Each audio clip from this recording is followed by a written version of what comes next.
corruption est le poison du progrès. Dixit Thomas Sankara. Bonjour, je suis Juliette et nous sommes dans la rue pour aborder un thème très important pour les Africains. C'est la corruption. Et oui, la corruption qui est le fait d'abuser de ses pouvoirs à des fins personnelles. Elle se présente sous plusieurs formes, à savoir des pots de vin, du favoritisme ou encore des détournements de biens publics. Aujourd'hui, est-ce qu'on peut réellement l'éradiquer sans toutefois oublier que c'est l'un des principaux obstacles à la bonne gouvernance? Nous le saurons tout de suite. À vous le micro.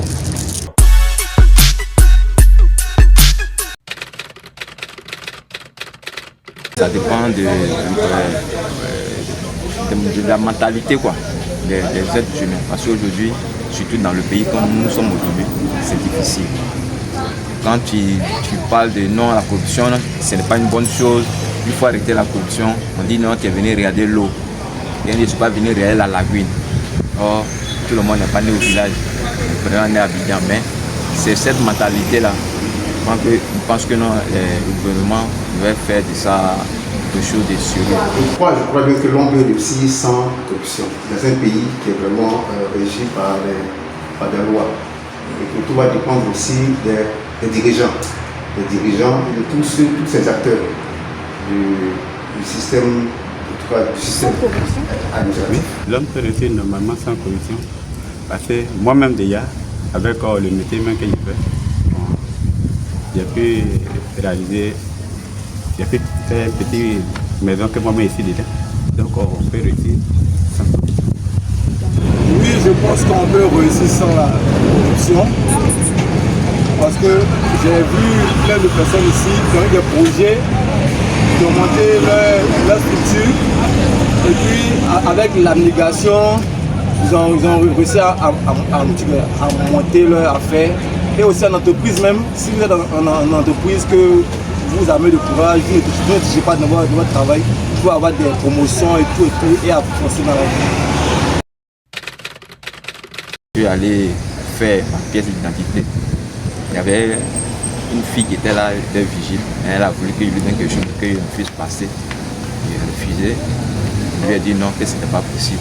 Elle a dit que j'allais durer la vie, mais quel que soit le temps forcé, j'aurai ma pièce.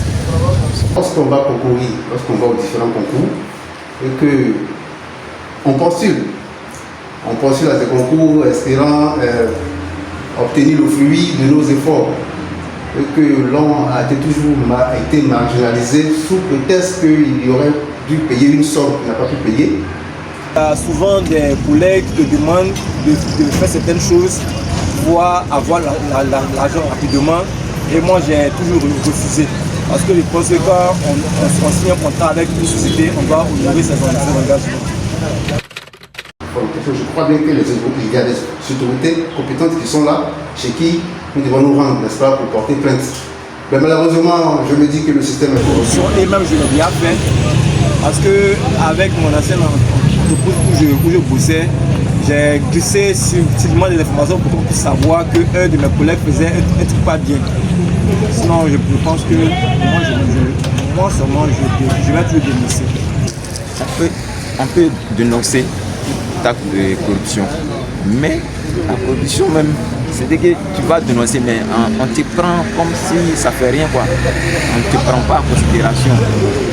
C'est parfois celui qui a allé, c'est quand lorsque tu vas voir, peut-être tu vas aller voir la police pour dire comme ça, on ne te prend pas au sérieux. Je pense que tout le monde a quand même un prix. Ça dépend aussi de l'offre.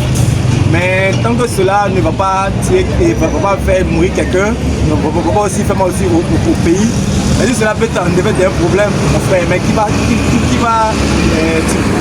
laisser ça passer? Qui va se brûler? On ne doit pas accorder de prix à la corruption. Voilà, il faut être honnête et avancer. Parce que, je vais vous dire quelque chose, madame. Lorsque l'on s'adonne à la corruption, on empêche aussi certaines personnes aussi de réussir. Hein.